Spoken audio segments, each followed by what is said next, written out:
Hey everyone, and welcome back. Tonight, we're diving into the absolute chaos that can spring from complete, mundane silence. This is the story of the case of the silent signal, a massive international trafficking network that wasn't taken down by a wiretap or a sting operation, but by a single, tiny, encrypted draft text message found in the wreckage of a completely ordinary car crash. Picture this, it's a rainy Tuesday morning on Interstate 80. The highway is a slick, grey ribbon, and the air is heavy with that specific smell of wet asphalt and hot rubber. You're watching the scene unfold, a multi-car pile-up, the kind that happens 1,000 times a day. Nothing spectacular, just mangled metal and the endless wail of sirens. Police and EMTs are focused on the immediate, tragic results. But the real story, the one that's going to peel back the layers of a sophisticated criminal operation, is tucked away in the crumpled interior of a grey sedan. As the forensic accident reconstruction team works, the guys who look at a fender bender and see a calculus problem, they meticulously cataloguing every piece of debris. And that's when they find it, wedged deep beneath the passenger seat. Protected by an airbag that never deployed is a smartphone. It looks like any other phone, maybe a year or two old, but there's something strange about it. It's encased in a thick, custom-made rubber shell, the kind that looks like it could survive a drop from a skyscraper. The device is unresponsive, its screen shattered, but the data chip is intact. When investigators tag it and send it to the specialized digital forensics unit, they assume it's evidence for the crash itself, maybe an insurance fraud angle, or perhaps just the phone of a victim who needs to be identified. They have no idea they've just lifted the cornerstone of an operation, moving millions of dollars in everything from stolen art to controlled substances. You're holding that phone in your hand, and you probably won't survive this case, given the kind of quiet, dangerous people who want that device's memory wiped clean. So, before you get comfortable, take a moment to like the video and subscribe, but only if you genuinely enjoy what I do here. If you're listening right now, why not tell me where you are? Drop a comment with your location and local time. It helps me picture who's sharing this strange, dark journey with me. Now, dim the lights, maybe turn on a fan for that soft background hum, and let's ease into tonight's journey together. When the digital forensics unit first tried to access the phone, they hit a wall. Not a simple password screen, but a complex, multi-layered security system that immediately flagged the device as something sinister. It wasn't a standard factory security protocol, it was custom code. The security structure was almost military grade, designed to wipe the phone completely if too many incorrect login attempts were made, or if it was connected to an unrecognized computer. Think of it as a digital self-destruct mechanism. They realized quickly this wasn't the phone of some small-time dealer. This was the hub of an entire operation. This single device was likely the brain, the organizational core, of a logistics chain that needed absolute, bulletproof secrecy. The person who set up this security wasn't just tech-savvy, they were paranoid, professional, and probably terrified of law enforcement gaining access. The forensics team, led by a brilliant but perpetually exhausted analyst named Marcus, had to resort to extreme measures. They couldn't connect it to a network. They had to build a clean room and a custom hardware interface that could bypass the software's self-destruct protocols entirely. This process took nearly a week of silence, of humming servers, and Marcus staring at lines of code that looked more like alien hieroglyphics than human language. The kind of code that makes you feel bad about how often you forget your Netflix password. Priorities, right? The goal wasn't to unlock the phone. It was to perform a chip-off operation, extracting the raw data chip itself and reading its memory directly, bypassing the software entirely. When they finally succeeded, the data dump was enormous, but almost entirely useless. It was a digital desert. No saved contacts, no call logs, no photos, no browser history, and crucially, no messaging history. Every single communication was routed through an advanced, end-to-end encrypted app with a mandatory self-deletion timer set to milliseconds. The device was designed to be silent, to leave no trace, except for one tiny, accidental digital footprint that the owner, in all their paranoia, had overlooked. Marcus, The lead analyst looked at the raw data dump from the extracted chip and felt a wave of crushing disappointment wash over him. A week of specialized labor, high-stakes surgical hardware work, and risking the complete erasure of the chip. And what did they get? Nothing. The phone was by design a ghost. It had performed its function perfectly. It had died without confessing anything. He joked darkly to his team that the phone was better at maintaining operational security than any human operative they had ever encountered. The data had been partitioned and encrypted into layers. Every time a message was sent or received, the data was immediately shredded into tiny, useless fragments. This wasn't standard security, this was proprietary. Custom-built software specifically designed for high-level criminal communication. They had managed to access the raw memory, but the memory was essentially empty, filled only with the digital equivalent of noise shredded, worthless fragments of old conversations. But Marcus was a persistent man. He had learned from years of forensics that nothing, absolutely nothing, is truly deleted. Data deletion simply means the phone stops pointing to where the data is stored. The actual bits and bytes remain on the chip until they are overwritten. In this case, the encryption system was so aggressive that it executed multiple passes of overwriting, making recovery exponentially harder. He focused the team on the least protected area of any phone's memory, the drafts folder cache. Most encrypted messaging apps are meticulous about erasing sent and received data, but they often rely on the phone's basic operating system to temporarily cache a message that is being composed. It's a tiny window, milliseconds long, but it exists. The app might have deleted the conversation history, but if the user had started typing a message and been interrupted, the operating system might have briefly saved the unsent text in a forgotten corner. Hours bled into days. Marcus and his two junior analysts ran specialized recovery algorithms, scanning the chip's cache for anything that resembled text strings saved in the operating system's standard formatting, ignoring the noise of the encrypted app. They were looking for a digital needle in a haystack of digital debris. Then, one of the junior analysts, tired and rubbing his eyes, shouted out. Not a whole conversation, not a name, not even a sentence, just a fragment. The recovered text string was only 6 characters long, unsent, and saved only because the user had evidently closed the application or been interrupted just as they finished typing it. It was the only signal that survived the crash and the subsequent digital cleansing. The text was $447P8. That was it. That was the ghost in the machine. A 6-character fragment, a $sign, 3 digits, a hyphen, and 2 characters. At first glance, it was utterly meaningless. It could be an internal accounting code, a part number, or even someone's incredibly boring password. For all the complexity of the phone and the military-grade encryption, the only thing that survived was this tiny, silent signal. The immediate theories were exhaustive. Was it a price? $447 for a specific product? Was P8 a quantity, perhaps 8 units of something? Was it a location? Maybe a grid coordinate? They tried cross-referencing it with every known criminal database, every recorded accounting ledger from previous busts, and every geographical marker in the country. 0 matches. It was a dead end that led nowhere, seemingly proving that the criminals have mastered the art of the perfect, untraceable system. But Marcus, refusing to accept defeat, printed out the code and stuck it on his corkboard. He told his team this phone was used for logistics. Logistics needs locations. This is too specific to be random. It's a key. We just don't know the lock yet. He kept coming back to that hyphen and the structure, 3 numbers, the clear break, 2 characters. It felt like an address or a route marker. He knew the criminal who typed this didn't intend for it to be cryptic. They intended for it to be efficient. It had to mean something instantly recognizable to the recipient. And that tiny, logical assumption that the code was for efficiency, not mystery, was the second crucial breakthrough in the entire case. It meant the key wasn't hidden in some secret decryption algorithm. The key was hidden in plain sight, woven into the fabric of the owner's ordinary, non-criminal life. The code wasn't a message, it was the address of the next step in their invisible supply chain.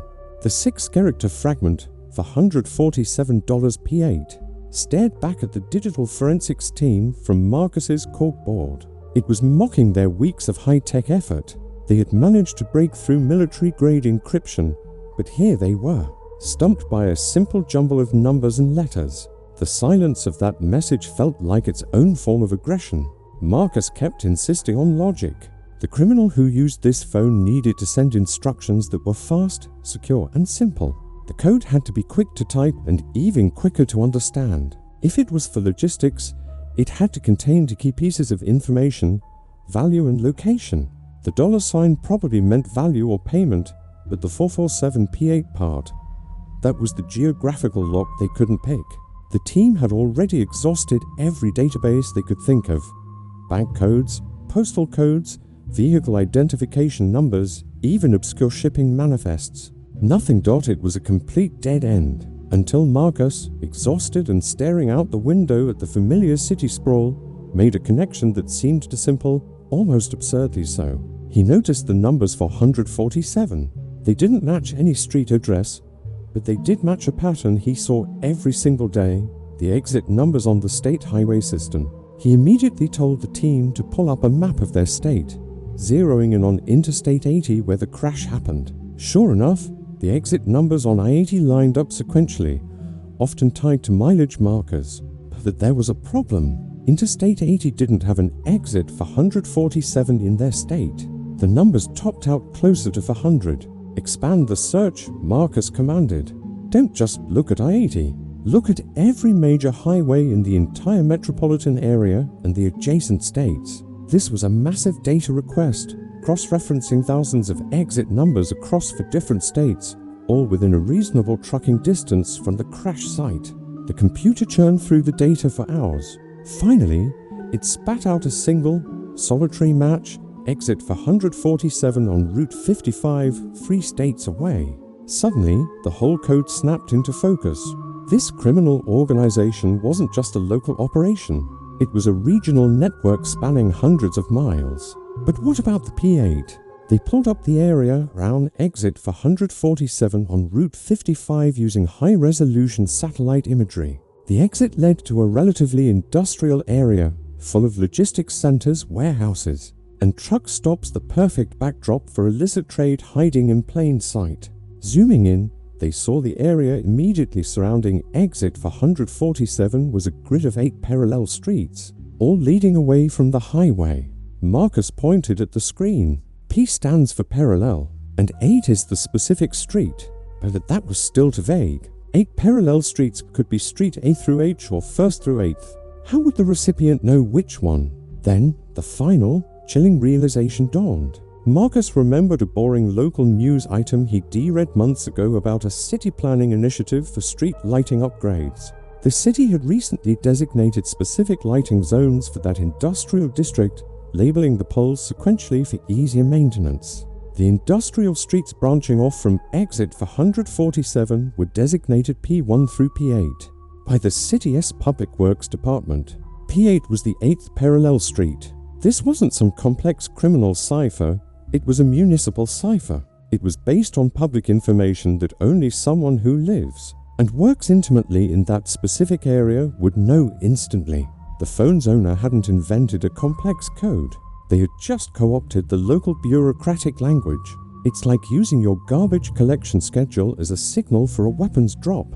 Genius, really. So the full message decoded was payment required, $for 147. Rendezvous at the 8th parallel street off exit for 147 on Route 55.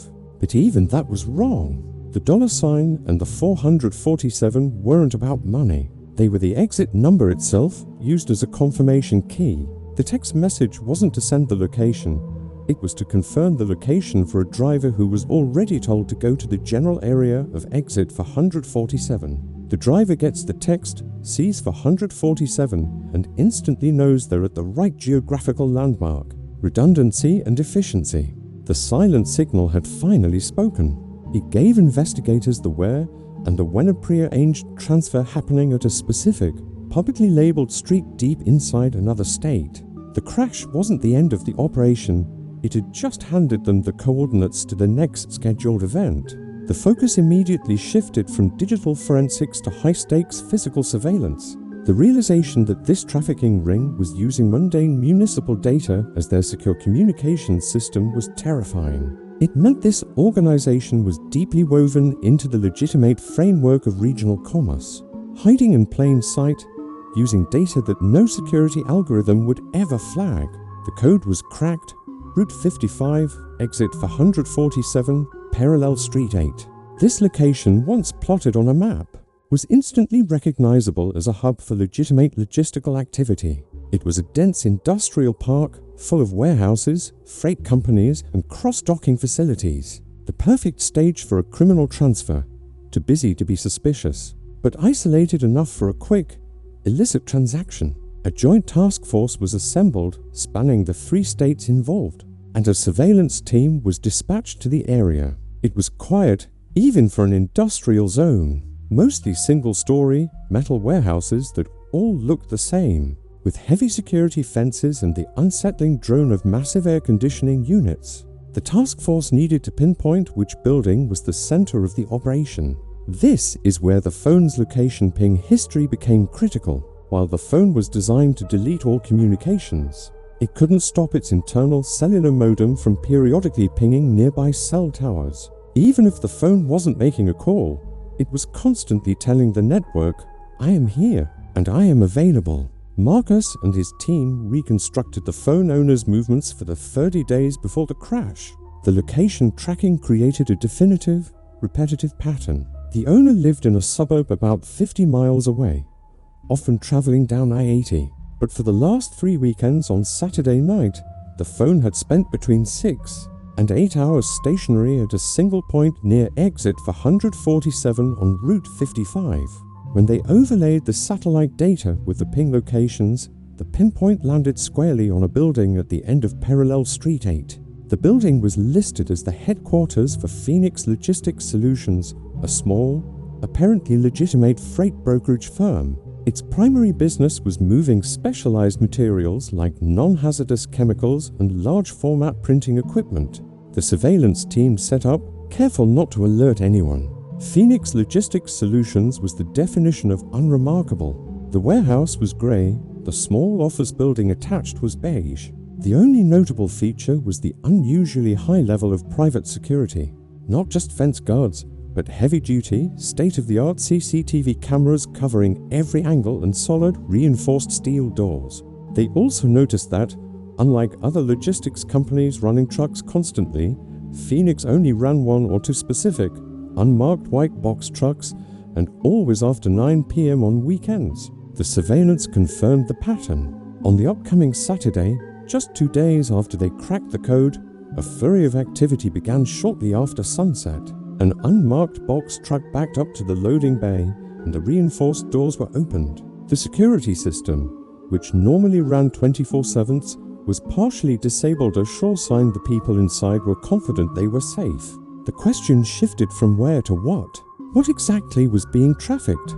The original phone owner's route along the interstate suggested high-value, easy-to-move items. The official business of Phoenix Logistics was just another layer of misdirection.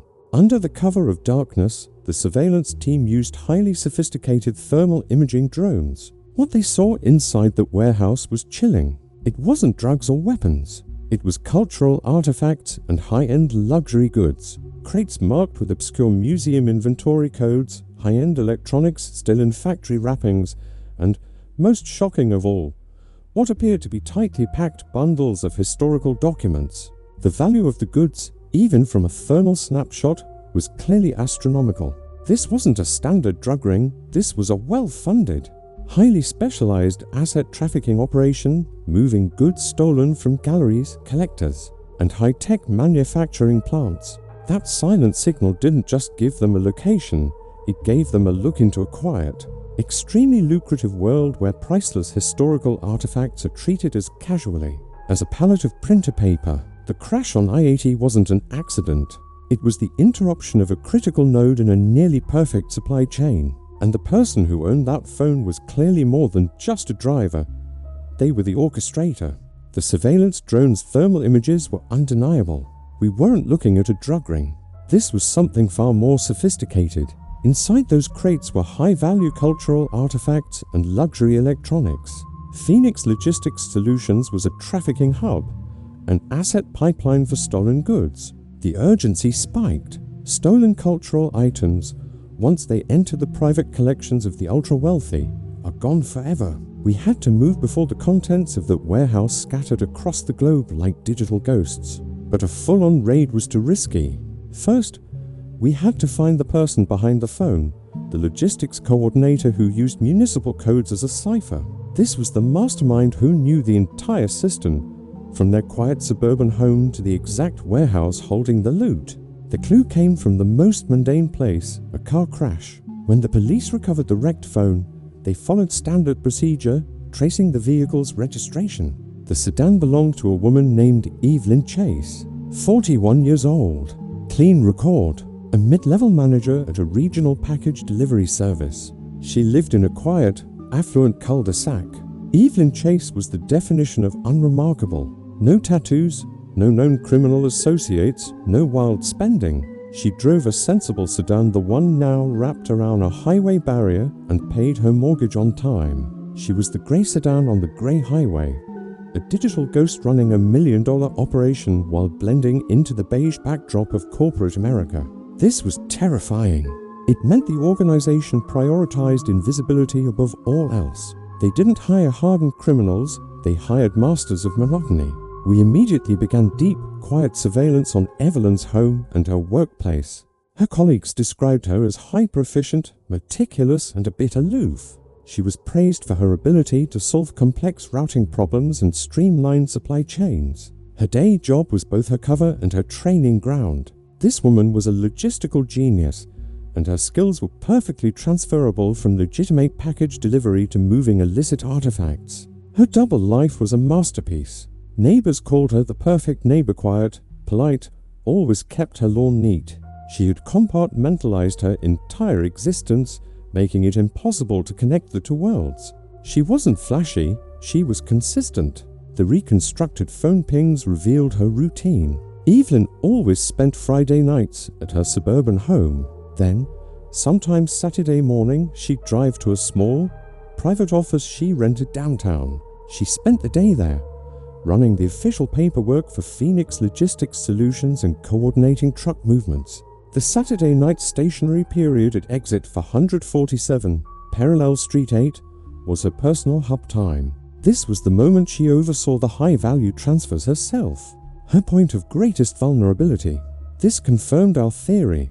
The silent signal was for the driver bringing the next shipment in, not the driver of the crashed car. Evelyn was the receiver, the manager, waiting to confirm delivery before processing the assets for their next stage of disappearance.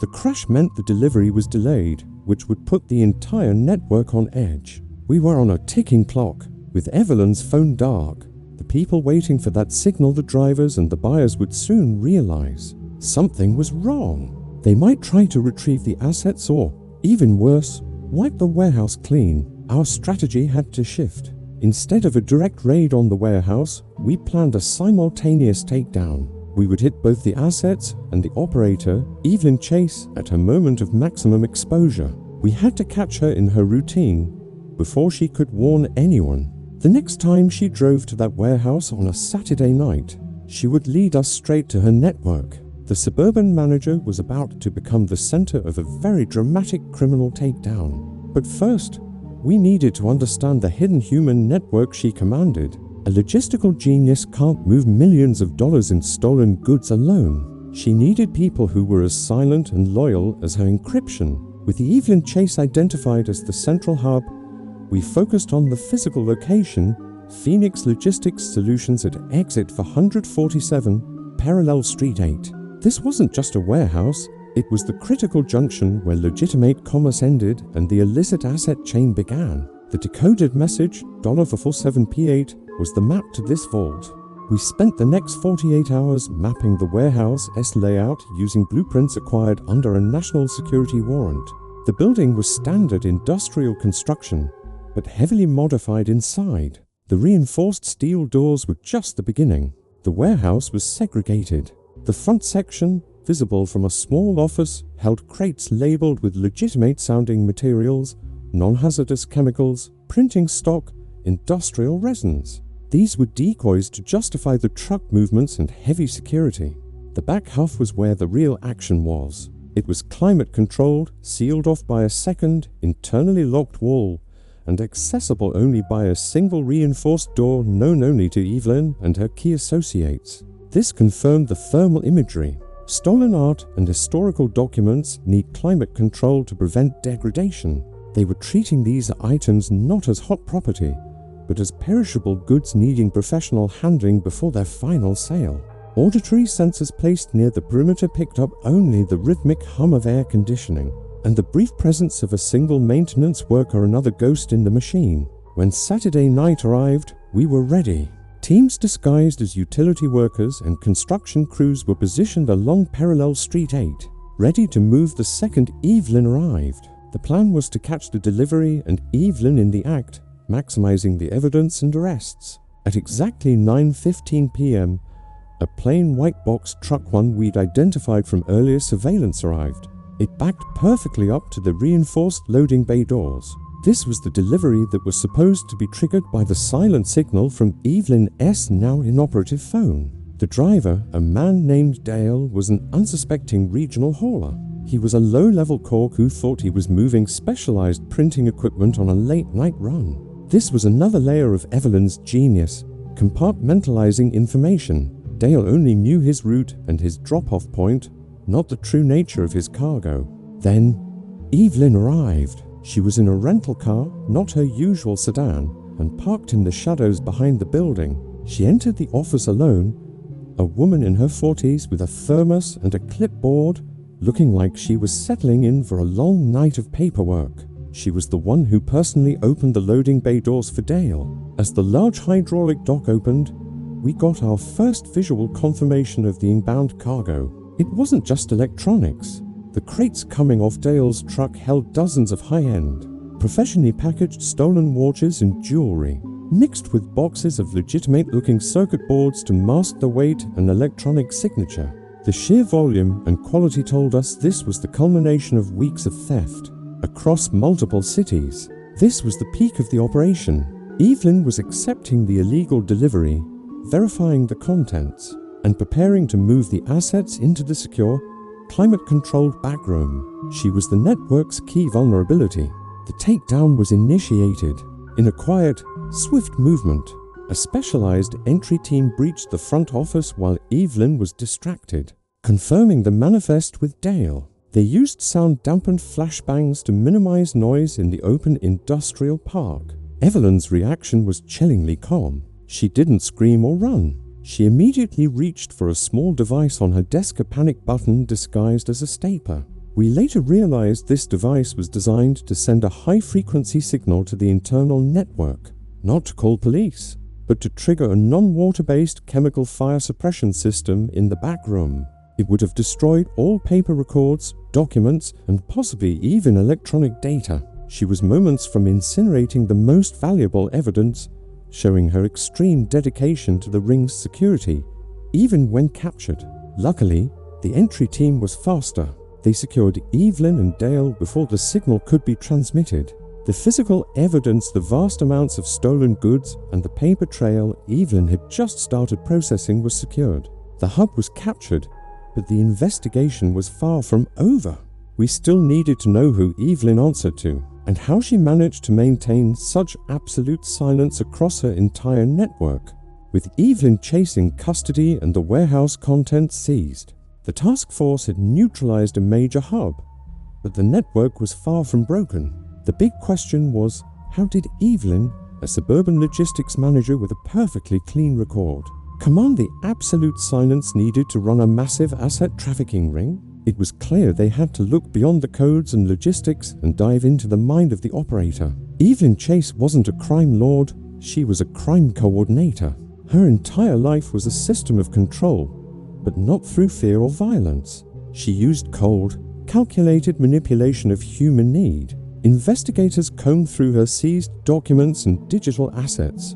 Her apartment was almost sterile in its organization, every bill paid, every receipt filed. and in that pristine environment, they found the first hint of her hidden life: encrypted cloud backups. These contained more than just financial ledgers.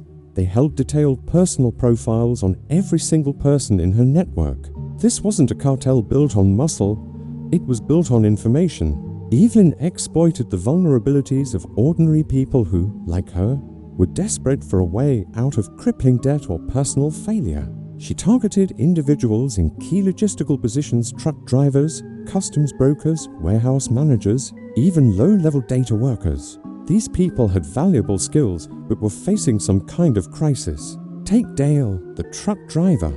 He thought he was just delivering chemicals for Phoenix Logistics. A background check revealed Dale was 3 months behind on his mortgage because of a family medical issue. Evelyn didn't threaten him. She found him through a private debt registry, offered him a very lucrative, clean-looking contract, and paid him just enough to keep his head above water, but never enough to escape his debt entirely.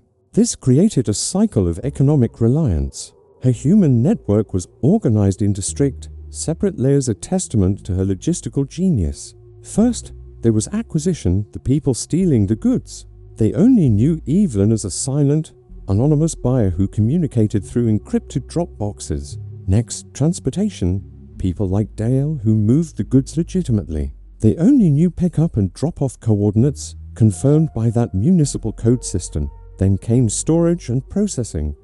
The maintenance worker at Phoenix Logistics, who was paid extra to ensure the climate control never failed and to ignore the contents of a specific room. No single person knew more than 2 others in the chain. Evelyn was the central hub in a classic star network. If anyone talked, they could only compromise one small part of the operation. This is why the entire ring didn't collapse when her phone went dark. The other nodes just assumed a communication delay, not a total shutdown. Evelyn's communication style was a masterclass in professional courtesy laced with gentle sarcasm. She never threatened, she reminded. A typical message to a struggling associate might read, "We appreciate your timely work, James. I've processed the payment for your daughter's tuition fund, due next week.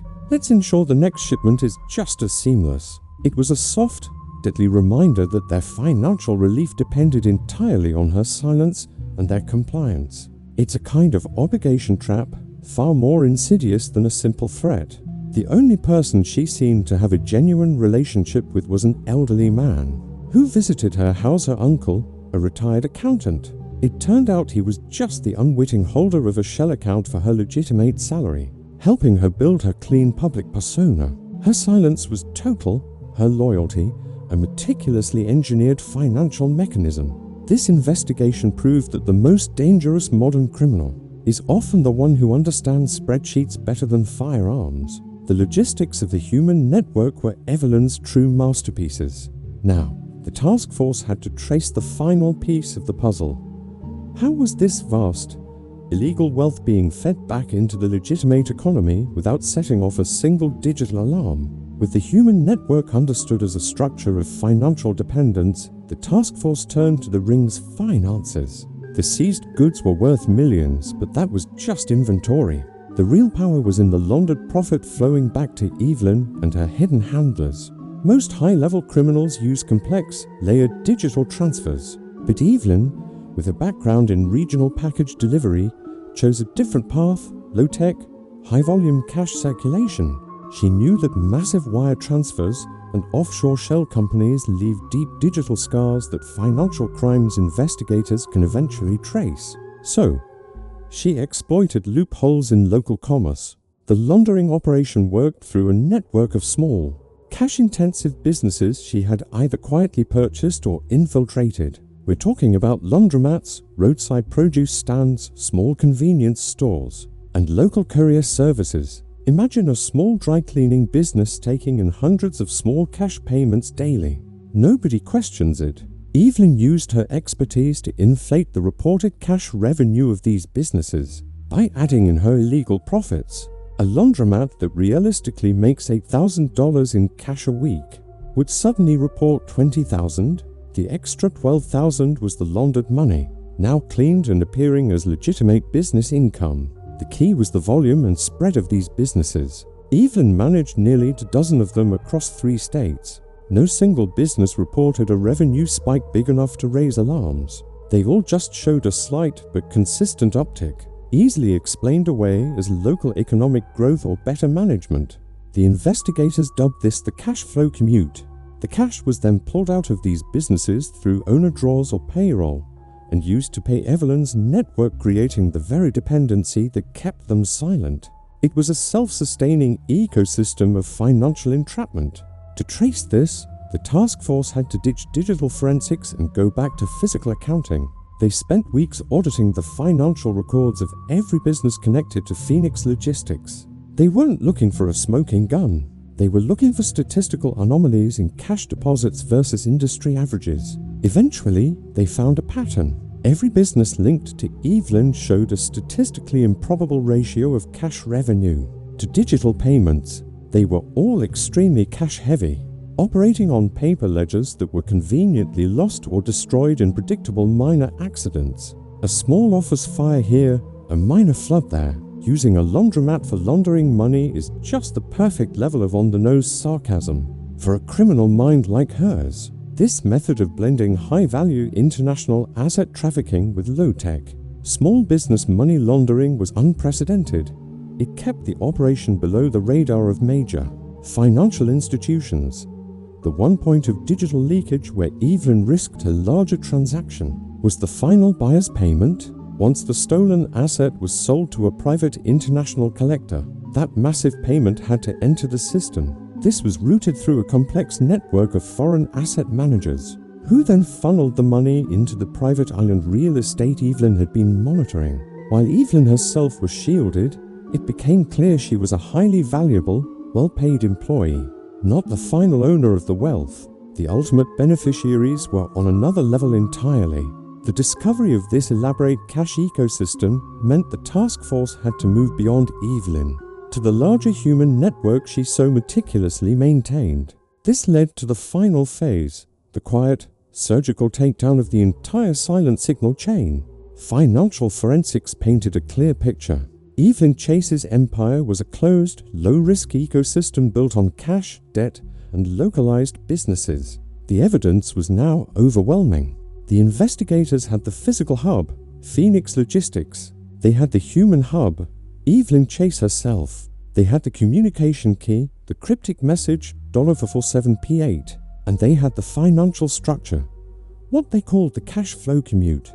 Now came the final and most delicate phase, a simultaneous, surgical takedown of the entire network. The goal was to strike before the sudden silence of the command phone could trigger a panic and a massive cleanup. The mission wasn't just to arrest Evelyn, who, after all, was just an employee.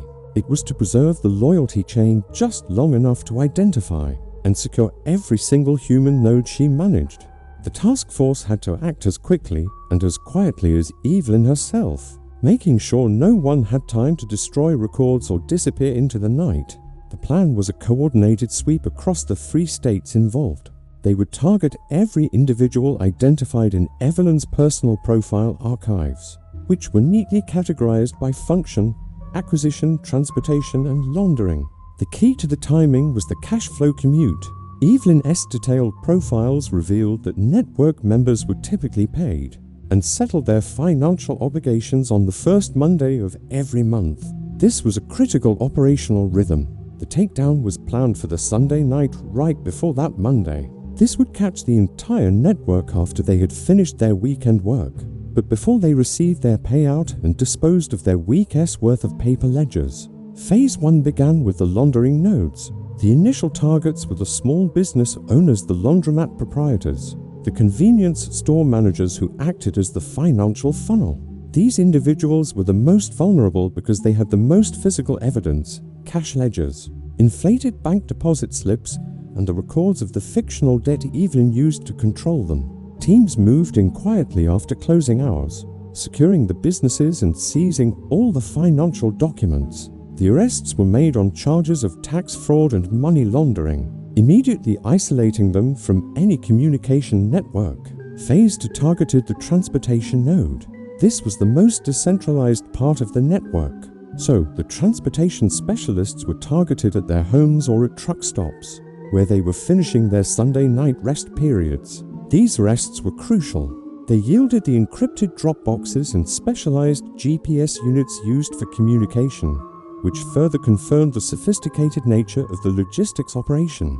Dale, the unwitting contractor who had built the warehouse shelves, was released quickly once his non-complicity was verified. But the intentional mules, the drivers who knew exactly what they were hauling, were all taken into custody. Phase 3 was the acquisition node, and it was the most sensitive. These individuals, the museum inventory clerks, the high-tech factory workers, were typically professional, educated, and acutely aware of their legal rights. They were apprehended using high-profile warrants based on the seized stolen goods, a move designed to shock them into compliance. These arrests immediately cut off the source of the stolen assets, stopping the flow of goods into the network. The simultaneous arrests worked flawlessly. By Monday morning, every significant operational node in Evelyn's network, from the person signing the checks to the person moving the boxes, was in custody. The sheer coordination of the multi-state operation was a perfect inverse mirror image of Evelyn's own silent, coordinated logistical genius. What was most chilling about the interrogations that followed was the confirmation of Evelyn's non-violent control. The network members didn't confess out of fear of physical harm. They confessed out of the fear of financial ruin. They finally realized that the quiet job that was supposed to save their lives was actually a complex mechanism of perpetual, invisible servitude. Evelyn Chase, facing the total collapse of her meticulously constructed world, maintained her professional detachment. She spoke only to her lawyer, admitting only to the things the evidence had already proven beyond a doubt. She confirmed that the operation was run by wealthy, international buyers who treated the US and Europe like a personal supply warehouse. But she never revealed their names or true locations. She knew that her silence was her only remaining valuable asset, likely guaranteeing her family's long-term financial security under the terms of her original secret contract.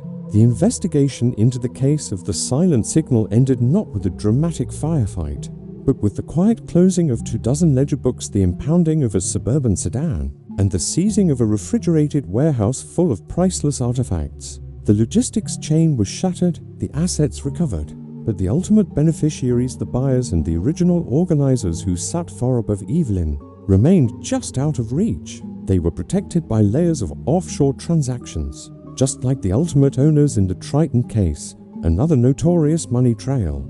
The single text message, $47P8, had been the key, but it only unlocked the door to the workers, not the architect's safe. The operation was a success.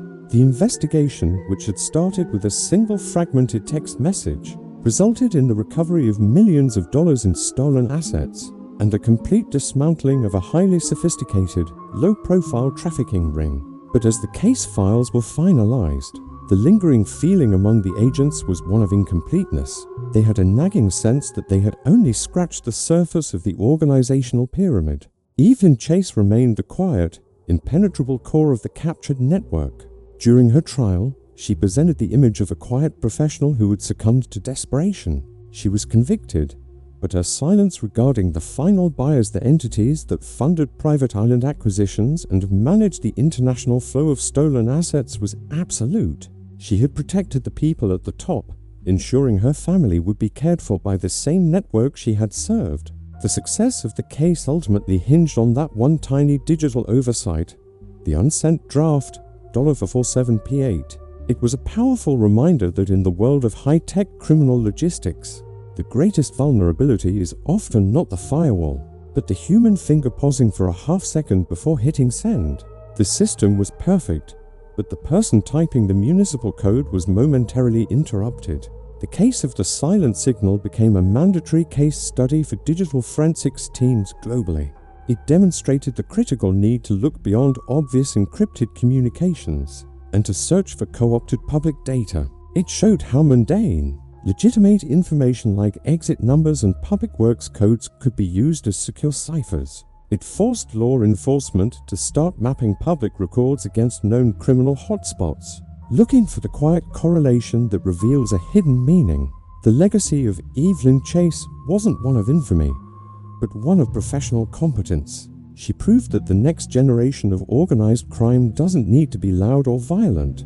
It needs to be efficient, organized, and utterly unremarkable. The most dangerous criminal is the one who can streamline the movement of illegal goods better than any legitimate corporation can move legal ones. She ran a multi-million-dollar empire with the calm efficiency of a project manager, trying to hit a quarterly deadline. The warehouse at exit 447, Parallel Street 8, was shuttered. The cash-heavy businesses were seized and liquidated, their fraudulent ledgers exposed. The cash flow commute dried up overnight, leaving the former network members to face the consequences of their financial subservience.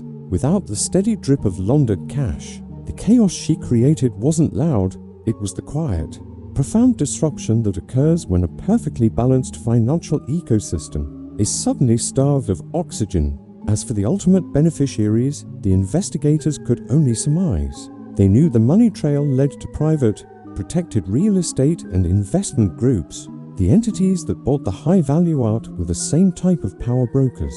Who could afford to commission a semi-submersible to steal millions in illicit goods? The Evelyn Chases of the world were merely interchangeable pieces of a vast, silent, and incredibly wealthy organizational machine that viewed the world's laws and borders as mere operational inconveniences. The investigation closed with a file on the buyers labeled pending international coordinated action, a testament to the fact that while the foot soldiers were caught, the war on global asset trafficking continues to be a quiet, frustrating battle against immense, protected wealth. The lesson remains: watch out for the quietest systems, the most mundane transactions, and the people who are just a little too organized in their ordinary lives. The story ends now. The adrenaline of the chase is slowing to a gentle, steady rhythm. The hum of the computer servers, the frantic clicking of the analyst's fingers, it's all fading out. Let your mind drift from the endless lines of code and the complicated maps of those obscure exit numbers. The silence is returning, a deep, comfortable quiet that settles over the city. You can let go of the weight of the unsolved questions, the ones that still linger about the people at the top. The storm has passed, the signal is dead, and the network is broken. All that's left is the steady, soft sound of the air moving in your room, a sound that is entirely safe and completely yours. Rest now, letting the vastness of the digital world fade into the smooth, silent reality of the present moment.